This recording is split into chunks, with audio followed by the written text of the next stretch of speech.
concluded. Just invite members to take their seats quickly and quietly. On indulgence, I give the call to the Honourable the Prime Minister. Thanks, Mr Speaker. I can inform the House that the West Australian Government has confirmed that the Western Australian Joint Counter-Terrorism Team, comprising WA Police, the Australian Federal Police and ASIO, has charged one man yesterday, a 31-year-old male, with engaging in a terrorist act. That offence carries a maximum sentence of life in prison. I was briefed yesterday in person by the AFP Commissioner, Chrissy Barrett, and the Commissioner of Police for Western Australia, Cole Blanche, on the investigation. I thank particularly the Commissioner from WA for travelling here to give an in-person briefing. As an individual has now been charged, I will use the word allegedly. On the 26th of January, the man is alleged to have thrown a homemade explosive device into the crowd at a rally in Perth. This was a gathering of our fellow Australians exercising their democratic right to express their views and participate in a peaceful demonstration. And they were allegedly targeted because they were Indigenous. This alleged act of terrorism was deliberately aimed at Aboriginal and Torres Strait Islander Australians. Mr Speaker, this was alleged terrorism driven by racism and hatred. Hate that should have been banished to the dark reaches of history, yet still lives in the dark corners of the internet. The device did not detonate, but that does not change the fact that this attack was real, and the intended consequences would have indeed been horrific. Deaths, injuries, trauma beyond imagining. I know that First Nations people around Australia are grappling with that. The combination of disbelief, anger and real fear, and I've met with a number of Indigenous leaders in the last 24 hours about this. As a government, as a parliament and as a nation, we see you, we stand with you. We will do everything required to keep you and your loved ones safe. There is no place for racism or hatred in our nation. It is an offence against our Australian values, and it is an offence in Australian law. Importantly, the Joint Counter-Terrorism Team does not believe there is any residual risk from the alleged perpetrator. Mr Speaker, Australia has been enriched by every faith, background and tradition, people all over the world united by their love of this country. And only Australia has the privilege of being home to the oldest continuous culture on earth. And we all share that privilege, either people who've come here or are descendants of people who have come here. That is a source of pride for all of us. It is something that all of us have a responsibility to safeguard. On that, let us stand united as a parliament, as Australians, in support of our nation, and let us reach out at this time, which will be difficult as some details are further, no doubt, will come out as part of this process. It will be a difficult time for Indigenous Australians, and we stand with them at this time. Indulgence, I give the call to the Leader of the Opposition. Thank you, Mr Speaker. I would like to associate the opposition with the remarks of the Prime Minister. We are all deeply concerned by what has been declared by authorities as an alleged attempted terror attack on Australians gathering to exercise their right to protest. This alleged event has provoked anxiety, shock and concern in our Indigenous communities, as it has across our nation. Australia is defined by tolerance and respect, and we can never accept a situation where we turn to violence to settle our political differences. These are fragile times for our society, and it is incumbent upon all of us in this place to nurture peaceful civil debate and guard our great democracy against hate and violence. I thank the AFP, the Joint Counter-Terrorism Team, the West Australian Police and all law enforcement for their ongoing tireless efforts to keep us safe. Today, all fair-minded Australians stand against any who would seek to use political violence. We shall move to questions without notice. Are there any questions? I'll give the call to the Honourable the Leader of the Opposition. Thank you, Mr Speaker. My question is to the Prime Minister. Last year, the Prime Minister promised Australians that inflation was under control and that his government had, quote, done all it can. Yet Australians have now been hit with the 13th interest rate increase under this Prime Minister, and the average mortgage holder is paying around $23,000 more a year just to keep a roof over their head. Prime Minister, is it still your position that inflation is under control? The call to the Prime Minister. I thank the Leader of the Opposition for her question, and of course we know that Australians are still doing it tough with cost of living pressures, and our number one focus is looking at how we can help families take some of the pressure off. Inflation had a 6 in front of it and was rising when we came to office, and it now has a 3 in front of it, but we want to get it down. We want to get it down, and that is why we're very much focused on achieving just that. And in the OECD annual report of January, just a month ago, they had a lot to say about inflation and about the position that Australia finds ourselves in. They said headline inflation peaked at close to 8% in late 2022, a somewhat lower and later peak than in many OECD countries. They went on to say about wages, while many OECD economies experienced falls in real wages and real disposable household incomes when inflation surged in 2021-23 as price rises outpaced nominal income gains, real incomes in Australia have risen since 2022.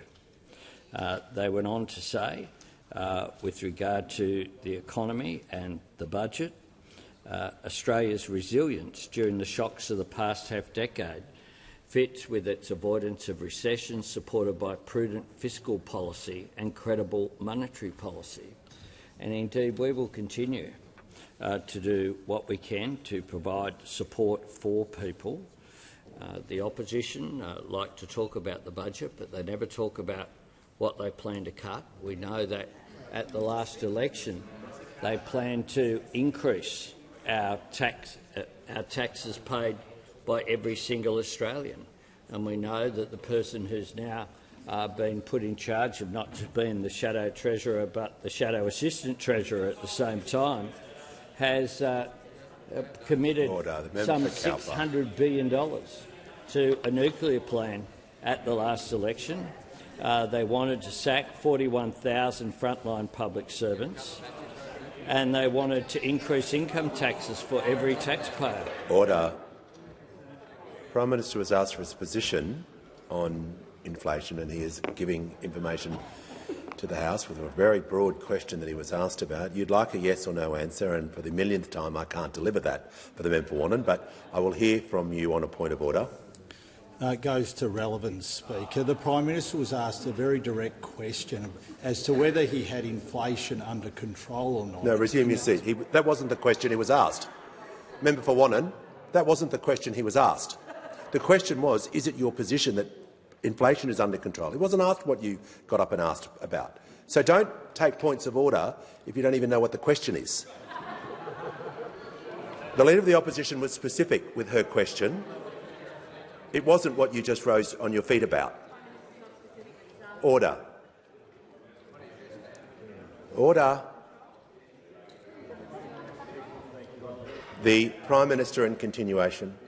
Manager of Opposition Business, a new title in this chamber. The fact is that we are getting on with being focused on the needs of the Australian people. They're just focused on each other. They're just focused on each other. Liberals focused on other Liberals, Nats focused on other Nats, people joining the crossbench and now talk of a three-way coalition with Pauline Hanson. Order. Prime Minister will refer to other senators by their correct title. Order. Call goes to the honourable member for Richmond. Thank you, Speaker. My question is to the Deputy Prime Minister. How is the Albanese government delivering a future defence estate for our Australian Defence Force?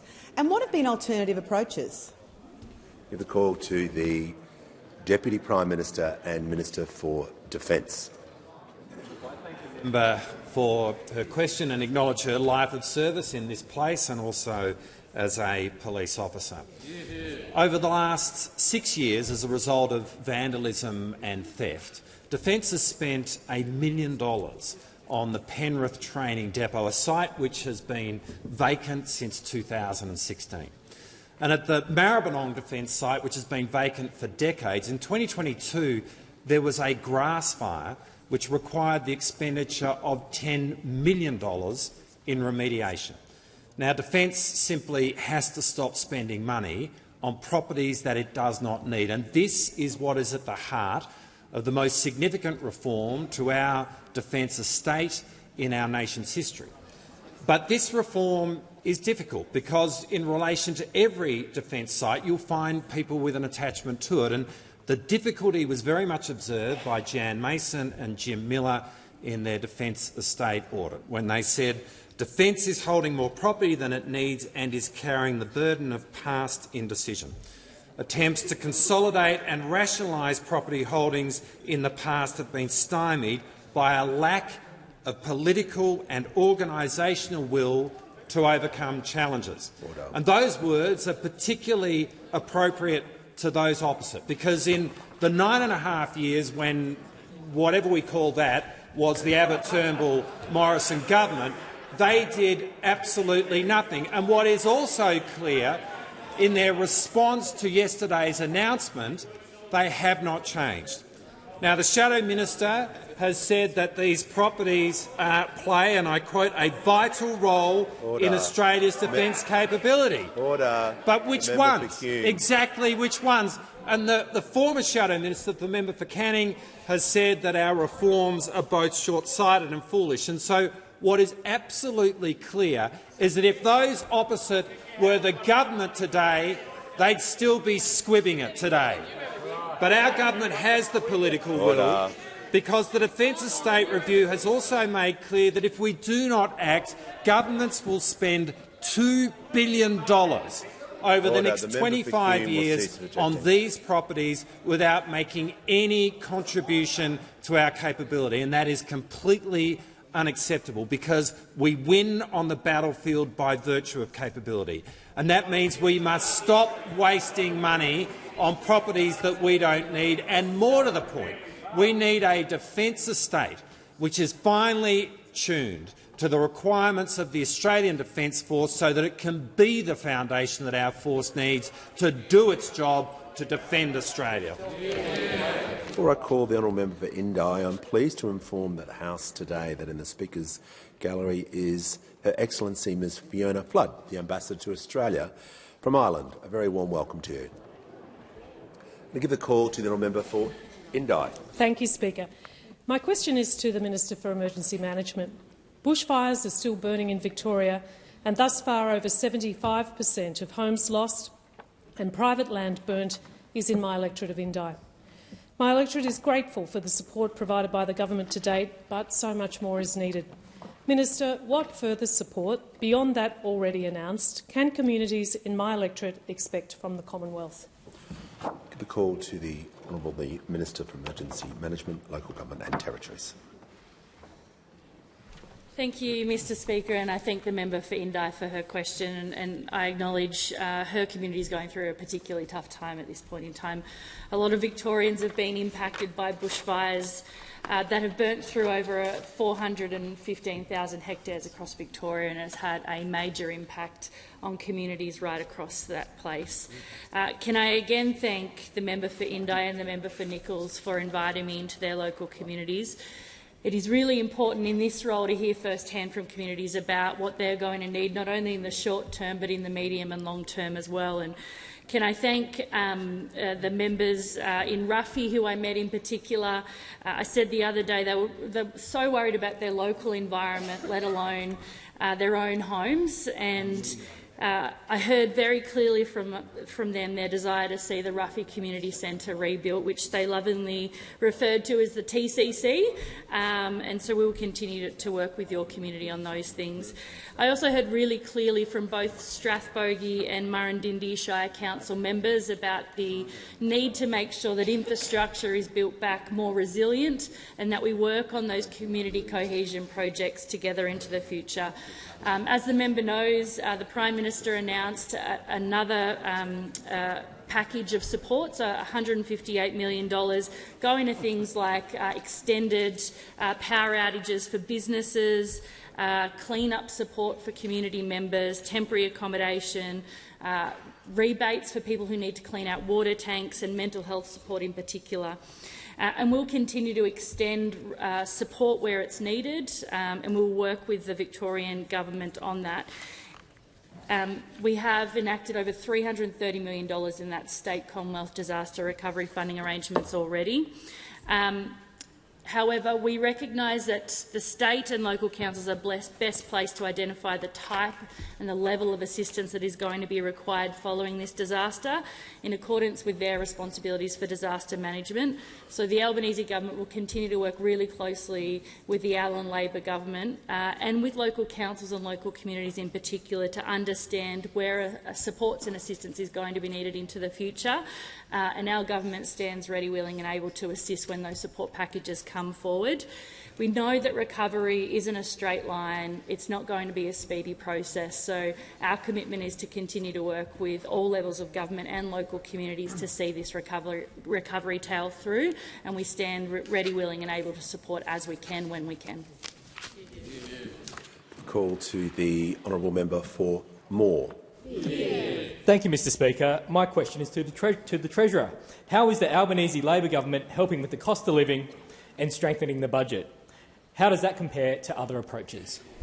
Call to the Treasurer.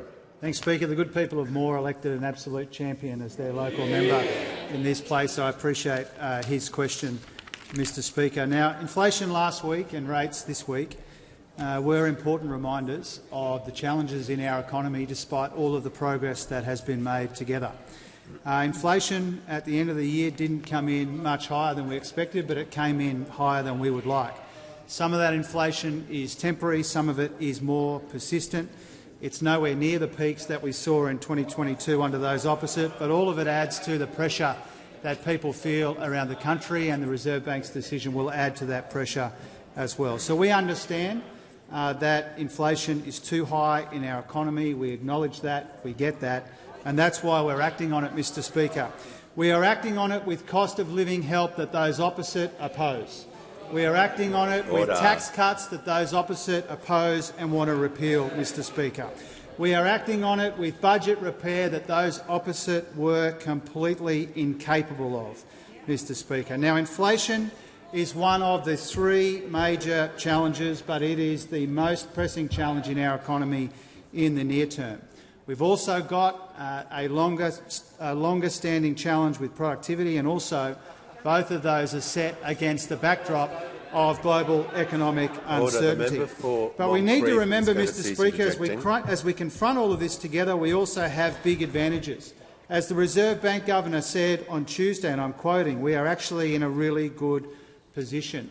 And this goes, I think, to those opposites. Well, they're now sledging the Reserve Bank Governor, Mr Speaker. They're now sledging the Reserve Bank Governor. So out of control is their partisanship that they're now going after the independent Reserve Bank Governor, just like the opposition leader went after the Treasury Secretary earlier in the week. I'm just going to ask the Treasurer to pause. I genuinely can't hear. There's too much noise. The member for Goldstein is not going to interject anymore, otherwise we won't be having the MPI today. I mean it. So no more interjections from the member for Goldstein. Otherwise, the opposition will lose the MPI and there will be consequences for actions. Okay? The Leader of the Nationals and the Deputy Leader of the Nationals are getting a good go at the moment, but that won't continue if they continue to interject. The House is going to settle. I'm just going to ask the Treasurer to return to the question. Yeah. Thanks, Mr Speaker. When those opposite make comparisons with the major advanced economies, they never make the full comparison. We've got stronger economic growth and lower unemployment than most of the major advanced economies. We've got stronger jobs growth and less debt than all of the major advanced economies. Order. And every one of them has had a negative quarter of growth, and we haven't had a negative quarter of economic growth. We're also strengthening business investment. We've got near-record high labour force participation. We've got a lot going for us in our economy. Now, our objective is to maximise our strengths and address our challenges in the economy in our usual considered and methodical way. We know that there is more work to do across inflation, productivity, making our economy more resilient in the face of global economic uncertainty. That will be the focus in May, and we will not be distracted by the three-ring circus over there. Give a call. When the House comes to order, the Minister for Veterans Affairs will cease interjecting. The member for Herbert. I'd like to hear from the Deputy Leader of the Opposition. He has the call now. Thank you very much, Mr Speaker. And my question goes to the Treasurer. Yesterday in question time, the Treasurer referred to his responsibility and actually refused to take responsibility for rising interest rates by quoting AMP economist Diana Messina. But today, Ms Messina told the AFR the Treasurer had cherry-picked her comments and that she, and I quote, didn't say the government was not contributing to inflation. Will the Treasurer apologise for misrepresenting Ms Messina's comments? Order. Order. The Treasurer. Order. The member for Latrobe. The Treasurer has begun his answer yet. Order. Treasurer has the call. Thank you, Mr Speaker. First of all, I think I've said a number of times now through the course of this week and before that, I take responsibility for all aspects of my job, including our part in the fight against inflation. I think I've made that very clear and repeatedly so. Now, when I quoted the economist that the Shadow Assistant Treasurer is referring to, I made it really clear, Diana Messina, when I quoted her from her interview on the ABC on Tuesday morning, I was making 2 points very clear, and both of these points still stand. First of all, there is not a unanimous view amongst economists, the view pushed by those opposite. That remains the case. And secondly, the quote that I used from the interview that she gave on Tuesday morning on the ABC reflects the factual point that what we saw in the economy in 2025 was public demand growth making a smaller contribution to demand in the economy and private demand growth making a bigger contribution to growth in the economy. Now, I understand that those opposite are so desperate in their current political condition, but they cannot deny the fact that the story of the economy in 2025 was the faster-than-expected recovery in the private economy. And if they don't want to take my word for it, Mr Speaker, then they should take the word of the Reserve Bank Governor, who said growth in private demand has strengthened substantially more than expected. On my left will the RBA Governor, private demand is growing more quickly than expected. In the Statement on Monetary Policy, private demand was much stronger than expected. In the Statement on Monetary Policy, the near-term upward revision is driven by private demand.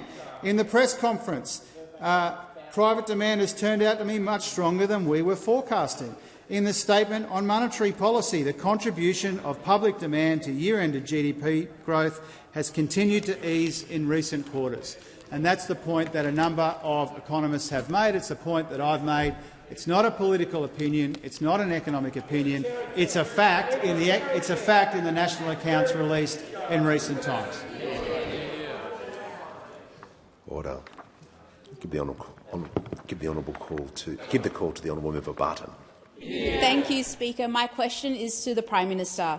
Why is gender equality a priority for our Labor government, and why do all Australians have a responsibility to do more and do better on matters of gender equality?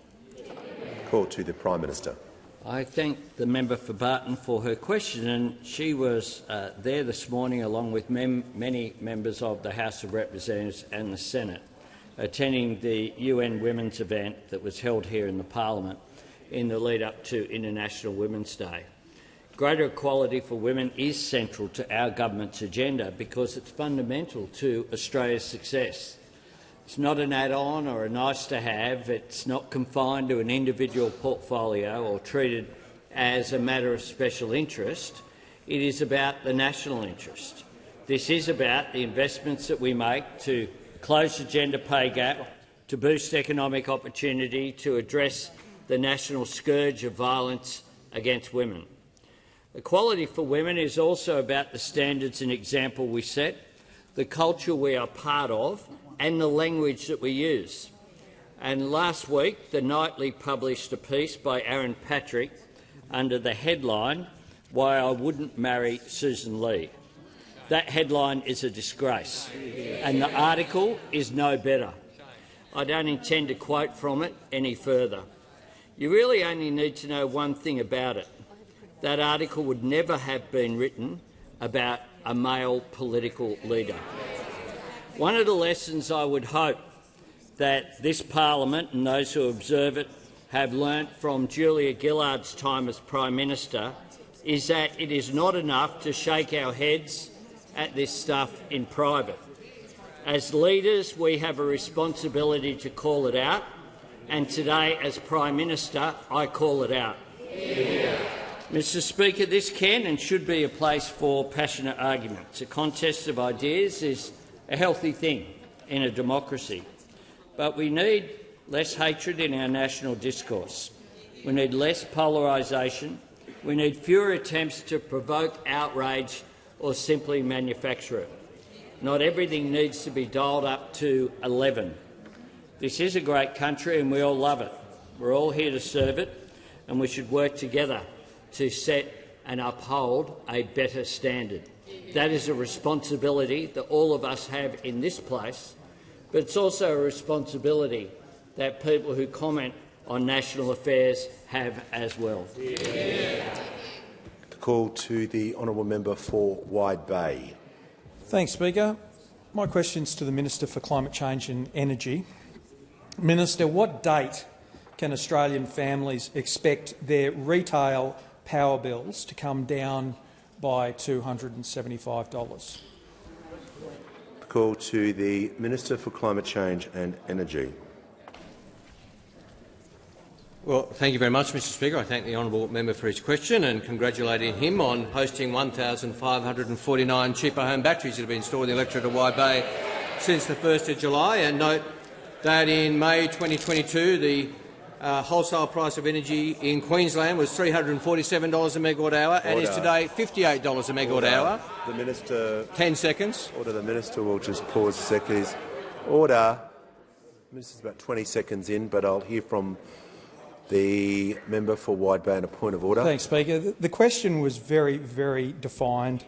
The people that can't afford to pay their electricity bills can't afford to buy these batteries. Right.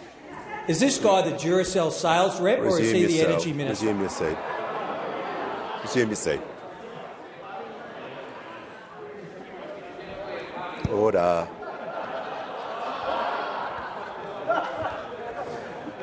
Order. The member for Wide Bay needs to state that it was on relevance. The Minister's about 40 seconds in. He wasn't asked about.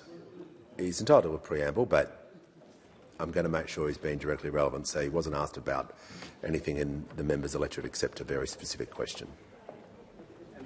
The honourable member asked me when retail prices are set, and they apply from the 1st of July, and they apply after the default market offer is released, under the normal course of events, when they're not hidden, Mr Speaker, before an election by a minister. That is the normal course of events, that a draft default market offer will be released in March and a final in May.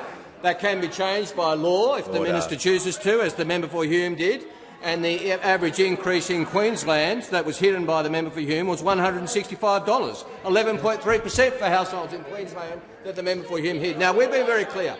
Yes, The member is right. People pay retail prices, not wholesale prices. That is 100% true. Wholesale prices are one of the inputs to retail prices. That's why the member for Hume set a target of $70 a megawatt-hour for retail prices. When he left office, prices were more than $300 a megawatt-hour. Wholesale prices feed into retail prices, and our energy market reforms ensure that they do so as efficiently as possible. I think the minister's concluded his answer. The minister's concluded his answer. The member for Flynn can just resume his seat for the moment, so I can hear from the honourable member for Hasluck.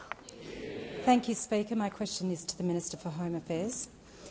What progress has been made on the investigation into the alleged terrorist attack that occurred on January 26 in Perth?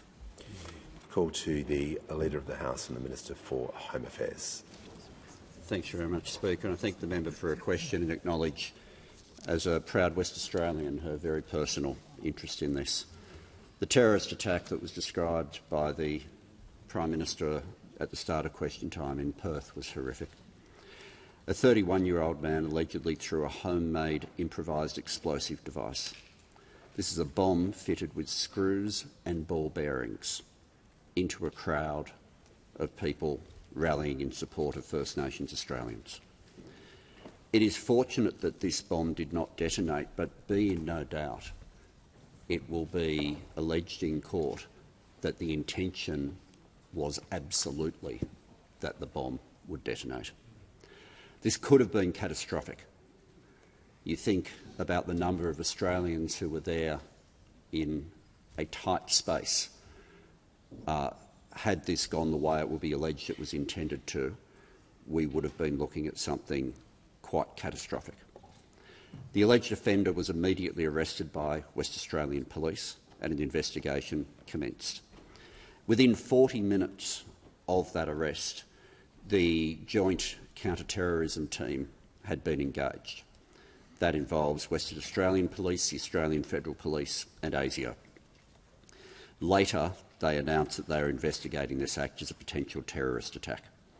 Since that time, I've been receiving regular updates since the alleged offence, and yesterday, where I received a detailed personal briefing with the West Australian Police Minister, Reece Whitby, who had travelled here with the WA Police Commissioner and with the Australian Federal Police Commissioner, Chrissy Barrett.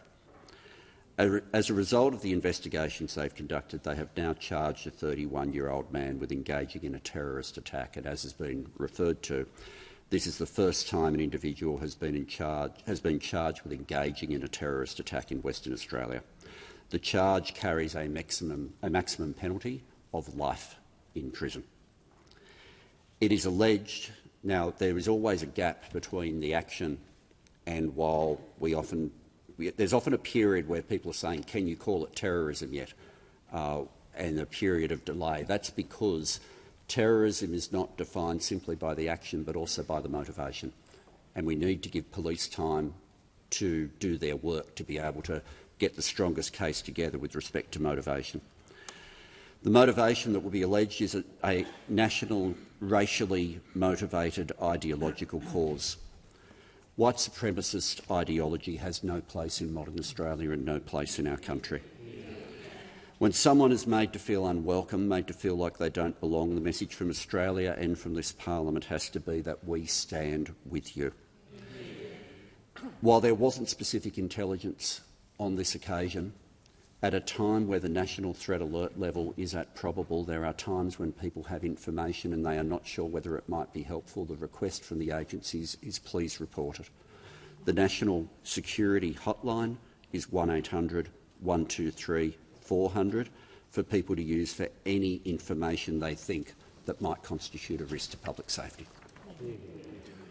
Call to the Honourable the Leader of the Opposition. Thank you, Mr Speaker. My question is to the Prime Minister. Today, KPMG's chief economist said that the impact of government spending on inflation was, quote, plain as day. Prime Minister, every reputable economist says that government spending is having a big impact on inflation. Is it seriously your position that they are all wrong and you are right? Give the call to the Prime Minister.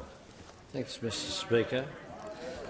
The RBA Governor's statements Order. were very Members clear. on my left will just cease interjecting. What the RBA Governor said was what's happened in the last 6 months or so, private demand has turned out to be much stronger than we have been forecasting. That is what the RBA Governor said. So there will be, if you have 10 economists in a room, I'm sure you'll usually get 12 different views.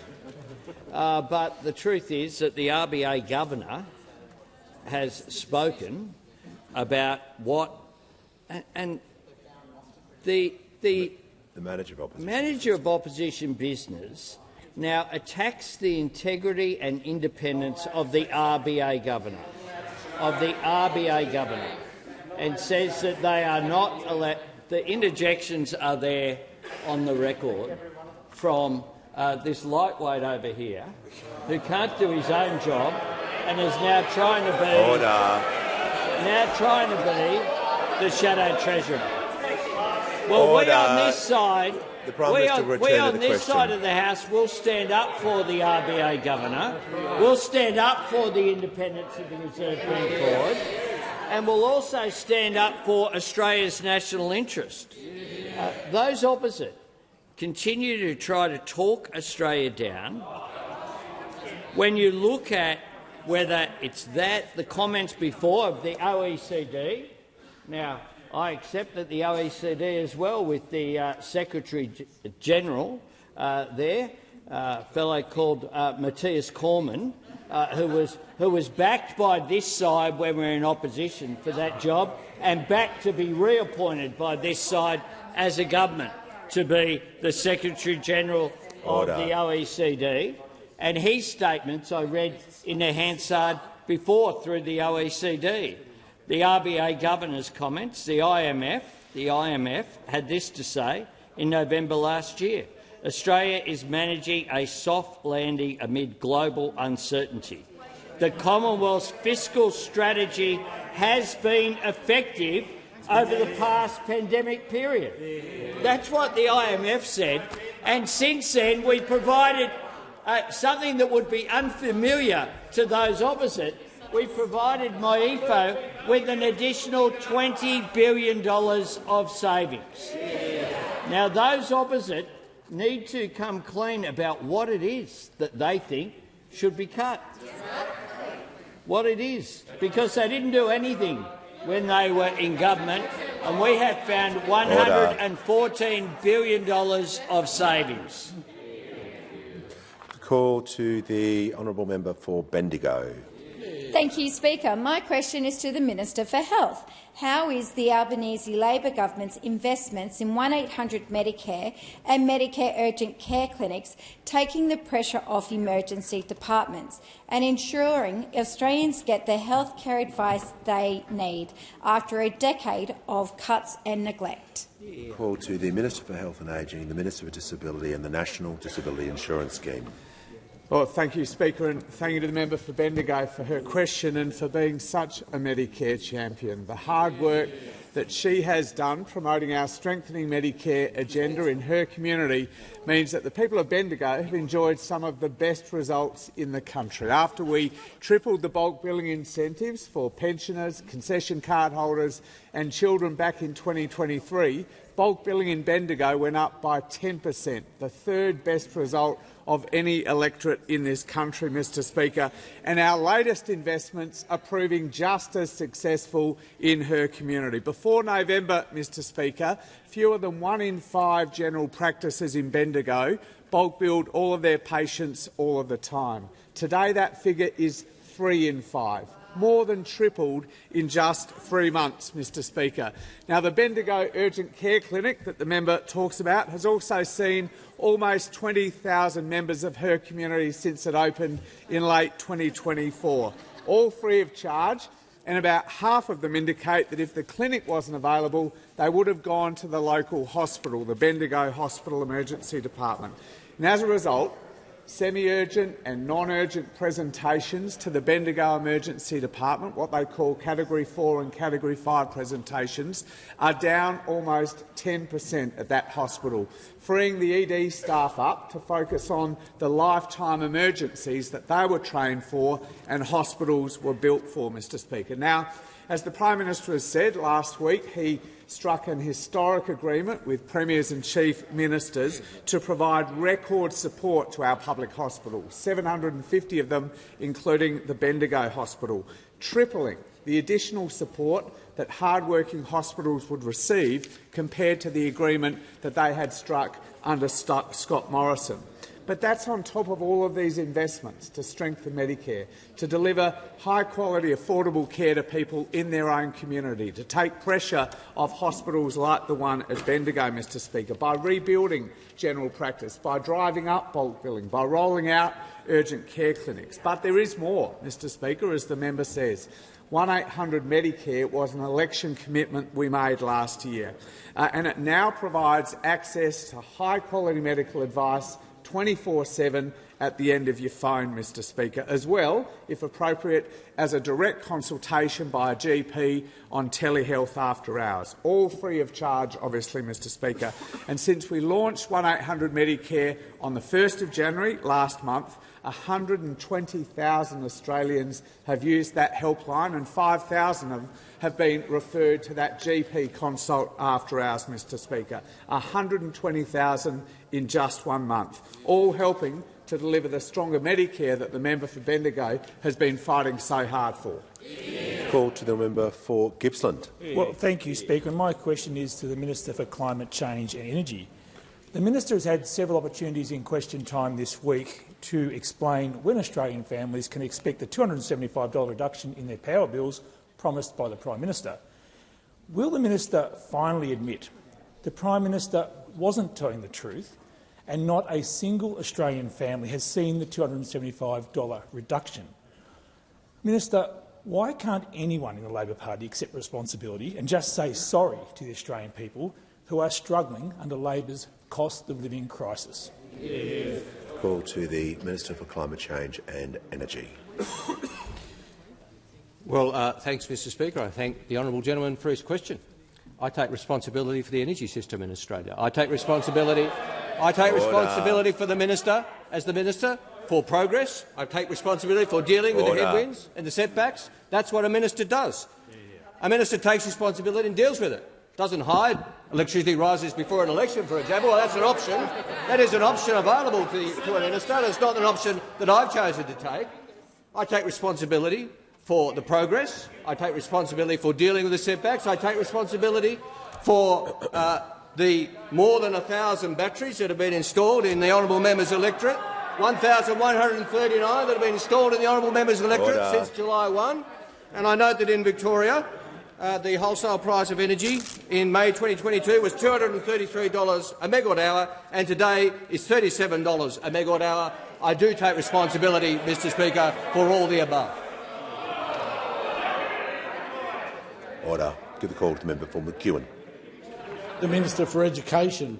What reforms is the Albanese Labor government delivering to help more children from disadvantaged backgrounds get access to early education and care, and improve the safety of our early education and care system? What are the risks? Call to the Minister for Education. Well, thanks very much, Mr Speaker, and can I thank my friend, the absolutely magnificent member for McEwen, for his question. Mr Speaker, a year ago today we passed laws through the parliament to enact the 3-day guarantee, and a month ago today we delivered it. It means every child who needs it can get access to the childcare subsidy 3 days a week. We know how important childcare is for mums and dads. It helps them to get back to work. But it's also important for our children. This is a time when most of the brain develops. We know that a child who goes to preschool is 1.5 times as ready to start primary school as a child that doesn't. Ask any primary school teacher and they'll tell you they can identify the children who've been in early education and care. This is not babysitting. and that's why it was the Productivity Commission that recommended this change, the 3-day guarantee.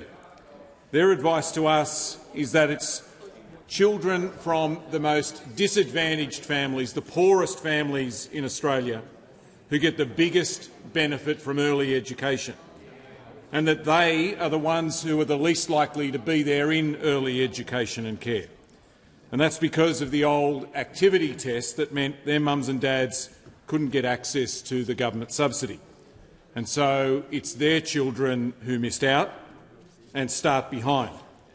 That now changes with the 3-day guarantee. It means for affected families earning between $50,000 and $100,000, they'll save about $1,500 a year. And it means that their children will get access to the same sort of early education and care that other kids can. Now, I've also been asked about safety. And, Mr Speaker, I can advise the House that personal mobile phones in centres have now been banned, that Commonwealth compliance officers are now up and running and doing unannounced spot checks, that the national CCTV trial has also started, and that the Australian Federal Police is now also part of the advisory group on that, that the National Educator Register will start at the end of this month, and that mandatory safety training for all staff in centres will start at the end of this month. And, Mr Speaker, members will also remember that we passed legislation through this place last year to give us the power to cut funding to centres that aren't up to scratch, that aren't meeting minimum safety standards. And so far, we've sent notices to more than 60 services across the country. And for some of those 60 services, that deadline that we have set for them is fast approaching. And I'll have more to say about that in the next few weeks. The call to the Honourable the Deputy Leader of the Opposition. Thank you, Mr Speaker. My question goes to the Prime Minister. As property owners were slugged this week with their 13th interest rate rise under Labor, the Treasurer has been laying the ground for an increase in capital gains taxes on housing. At the last election, the Prime Minister ruled out changes to negative gearing, saying it would harm housing supply and be anti-aspirational. Given this, will the Prime Minister now rule out raising capital gains tax on housing? Call to the Prime Minister.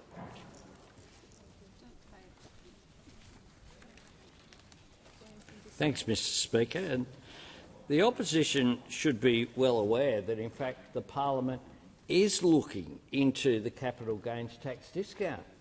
Why are they looking into it? Because in November last year, at a time when the Liberals and the Nationals were still together, they combined with the Greens, the old firm, got together. They got together. The old coalition got together. Order. And they established a committee in the other place, a select committee, to look at the operation of the capital gains tax discount. You voted for it. There it was. The Liberals, the Nationals and the Greens. Those were the days, Mr Speaker. Those were the days of unity. And it gets worse. The Shadow Minister for Housing, Senator Bragg, guess what? He's on the committee. He's on the committee, as is Senator Sharma.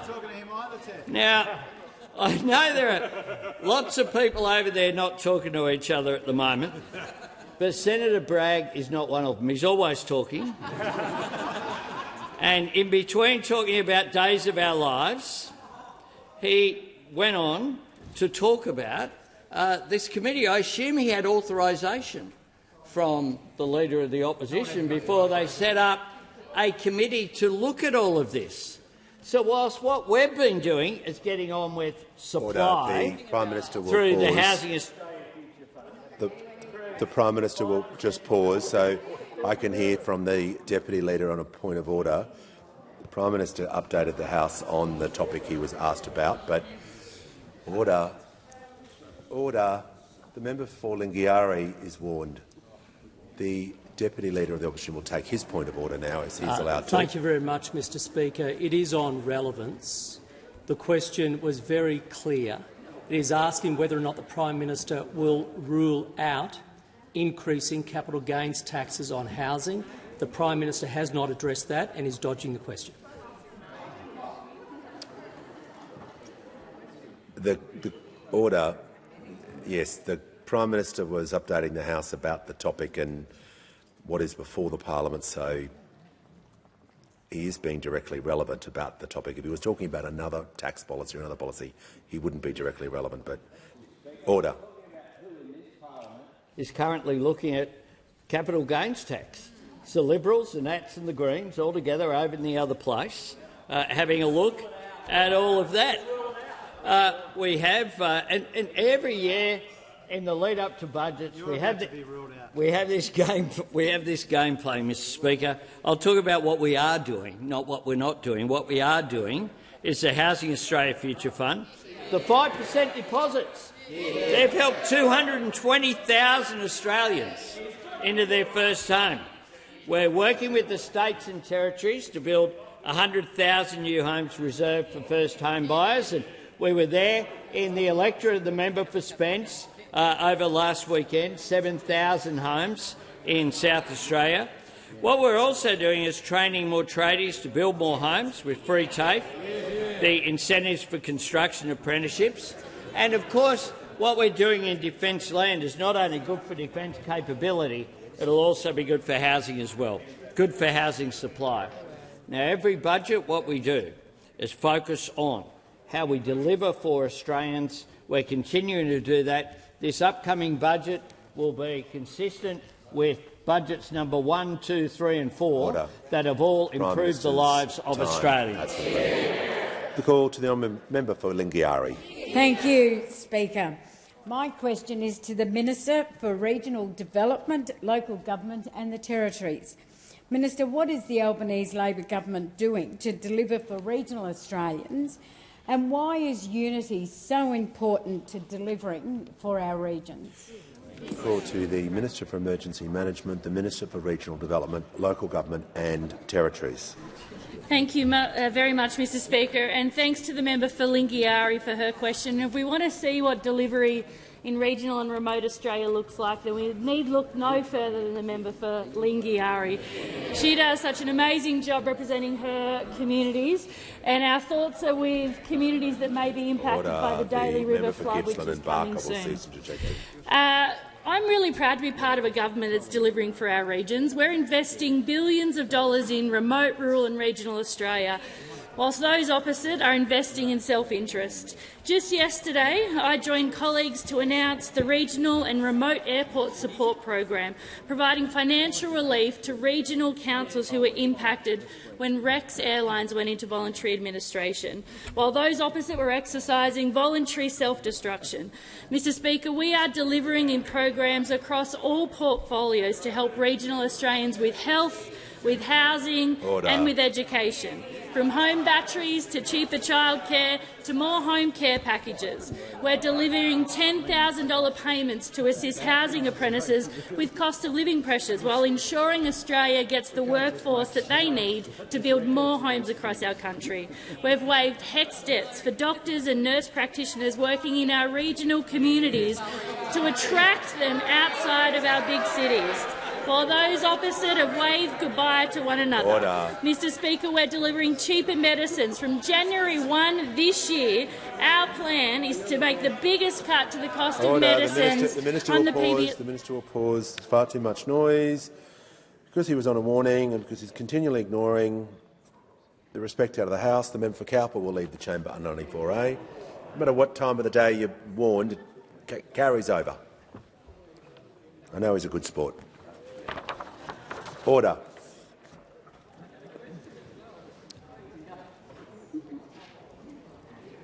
When the House comes to order, the Minister will return to the question. Thank you very much, Mr Speaker. As I said, PBS medicines are now $25 or less thanks to our investment in Medicare, saving Australians over $200 million a year. The last time they were that price was in 2004. Silverchair were still together as a band, and so was the Coalition. Our Medicare urgent care clinics have been a game-changer for healthcare in our regions. There are now 122 urgent care clinics that have opened across the country, 39 9 of those have been in regional, rural and remote areas. And last weekend, the latest Medicare urgent care clinic to open was in Eden Monero in Bega. No appointment needed. Patients can walk in, all bulk billed. And Chloe from Chira Beach said, excellent doctor with detailed care, not a long wait, so easy, and a relief to receive treatment promptly on the weekend without a visit to the emergency department. Isn't that a good news story? They hate it. They hate it. I know they hate it, but good work for all of us, because we believe in Medicare on this side of the House. And we believe in Medicare not only for the cities, but for all the regional areas too. The other thing we did was increase roads to recovery funding to $1 billion a year, because 85% of that's going to regional councils. Because on this side of the House, 24 members represent regional. Give a call to the member for New England. Well, thank you very much, Mr Speaker. My question is to the Treasurer. Can the Treasurer please inform the House of the cost to the Commonwealth budget on a 25-26 year of the Commonwealth's capacity investment schemes, and to assist the Treasurer, I believe that they should be noted within the quantified contingent liabilities. Order. Give a call to the Treasurer. Thank you, Mr Speaker. As the member for New England should know, that because the capacity investment scheme involves a number of negotiations, then those numbers are not typically published. But I can tell him, I want to hear what the Treasurer is saying, that the capacity investment scheme is unlocking $73 billion in private investment in renewable energy. Now, I know that the member for New England doesn't support renewable energy, but on this side of the House we do, and we account for all of these investments in the usual way. Call to the order. The House comes to order. We shall hear from the honourable member for Gilmore. My question is to the Minister for Housing, Homelessness and Cities. What is the Albanese Labor government doing to build more houses in the regions and help more regional Australians into home ownership after a decade of neglect? We call to the Minister for Housing, the Minister for Homelessness and the Minister for Cities. Thank you, Speaker. And what a delight to get this fantastic question from the member for Gilmore. In part because of her advocacy, 667 of her constituents have gotten into home ownership with the backing of the Albanese government, and there are many more to come, Speaker. She's a brilliant representative. Now, Speaker, Australia's housing challenge is significant, and it is not a burden that falls on our city Australians alone. We see a significant housing challenge across the regions and in the bush. And after a decade of complete neglect of housing as an issue for the country, our government is delivering with a level of ambition that we have not seen a Commonwealth do since the Second World War. Now, Speaker, that is a huge agenda, $45 billion, which is targeted on three big things. We're building more homes around the country, we're getting renters a better deal, and we are getting more Australians into home ownership. Now, Speaker, our government's 5% deposit program is incredibly popular with that community of young people who are just trying to get that extra support to get into a home of their own. We are up to now, Speaker, 220,000 Australians who have gotten the keys to their first home with the backing of the Albanese government.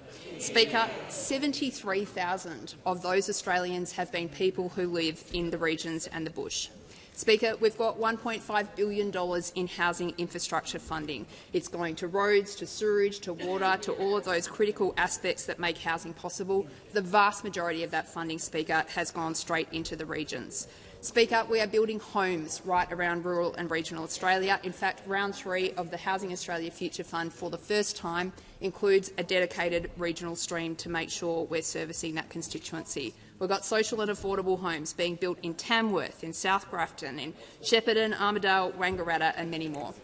Now, Speaker, the member asked me about alternatives, and we have seen some shockers in the time that I've been in parliament, Speaker. For 9 long years, those opposite sat on the benches behind me and decided to do nothing about for what many Australians believe is the most important issue in their lives. Order. Nothing, Speaker. As you know, Speaker, they were so checked out of housing as an issue, they couldn't even be bothered having a housing minister.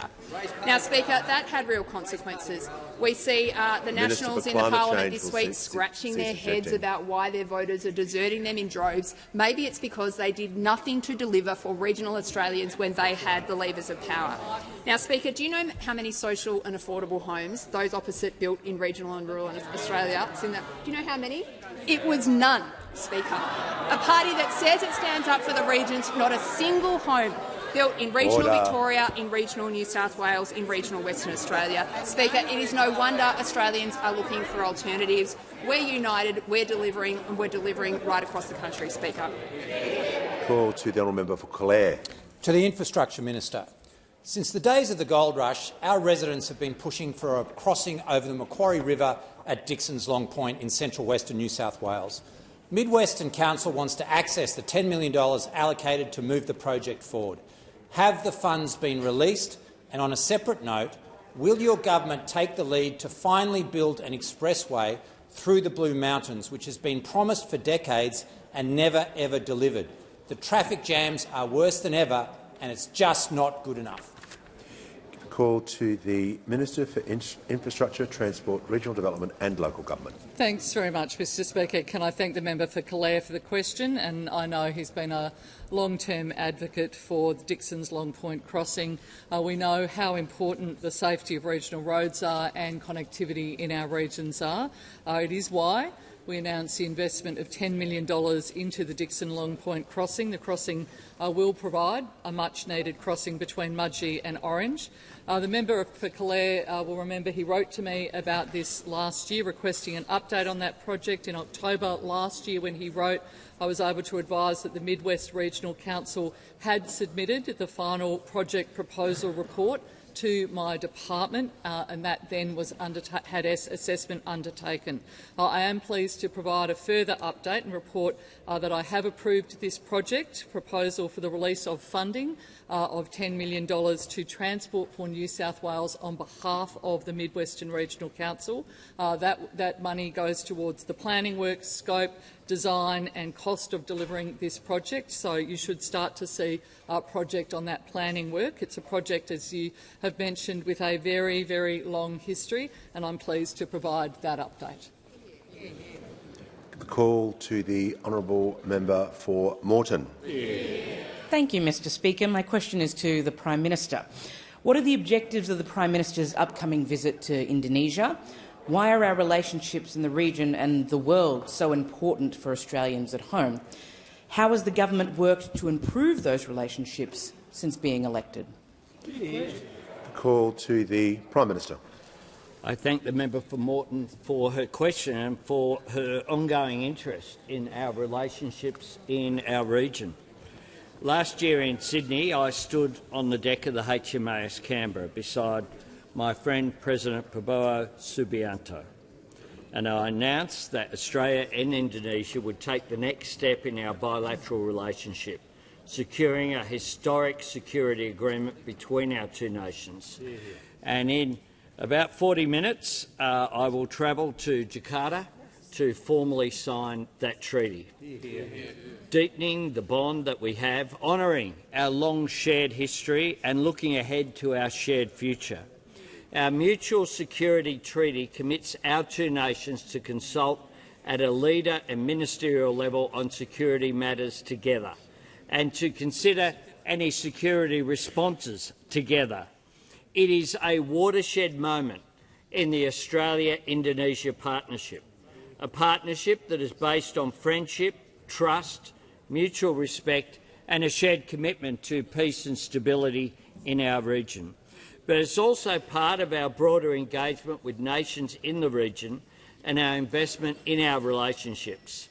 The alliance with Papua New Guinea, the Pasir Ria with Timor-Leste, the Fallapili Agreement with Tuvalu and the treaty with Nauru, and our deeper engagement with ASEAN and the Pacific Islands Forum. We live in the fastest-growing region of the world in human history. Australia's prosperity and our security lies within our region, and engaging with our neighbours and partners is vital to building a more peaceful, stable, prosperous and secure future for all of us and for generations to come. Australia engages in our region as a neighbour, a partner and a middle power. Our world matters and our word is respected because we back it up with action. This treaty is a proud moment in the shared history of Australia and Indonesia, and it will ensure that we work together to shape a better future, securing our shared place in the world so that we can secure the best outcome for those we serve here at home. And on that note, Mr Speaker, I ask that further questions be placed on the notice paper. Order. Order. If members can leave the chamber as quickly and as quietly, we just have some reports. Order. The member for Wannon. I have a question for you, Mr Speaker, and it's asked incredibly politely. I was wondering whether you might be able to review the Hansard from the first question, including my point of relevance, and I'm happy to discuss this with you offline, but it is my strong view that my point of relevance was exactly in line with the question that was asked the Prime Minister, and I'm happy to take our discussion further offline. Yep. The Leader of the House. Just to raise a point of order, questions to the Speaker are for administration purposes, and we should not get to the point where we're using questions to the Speaker to second-guess rulings and to relitigate issues that could have been raised at the time, which is how points of order are about order of debate and issues like that are meant to happen. I appreciate the member for Wannon. We've already had one discussion, and I understand there is his concern. I'll take that on board, and I'll ensure that we deal with points of order following the rules. I just ask all members to follow the standing orders, and perhaps if you're going to take a point of order on words in the question, you state exactly what the words were in the question. That will help, rather than relying on what you think is in the question. That would assist, I think, the House in clarifying all points of order. But I thank the member for Wannon for raising it in the spirit that he did. Before I call the Leader of the House, I want to present the Auditor-General's Performance Statements Audit Report number 22 of 2025-26, entitled Performance Statements of the Major Australian Government Entities, Outcomes from the 2024-25 Audit Program across entities. And on behalf of the Standing Committee on Appropriations and Administration, I present the Committee's Report number 34, Additional Estimates 2025-26. I'll give the call to the Leader of the House with papers. Speaker, these documents are tabled in accordance with the list circulated to the honourable members earlier today. Full details of the documents will be recorded in the votes and proceedings.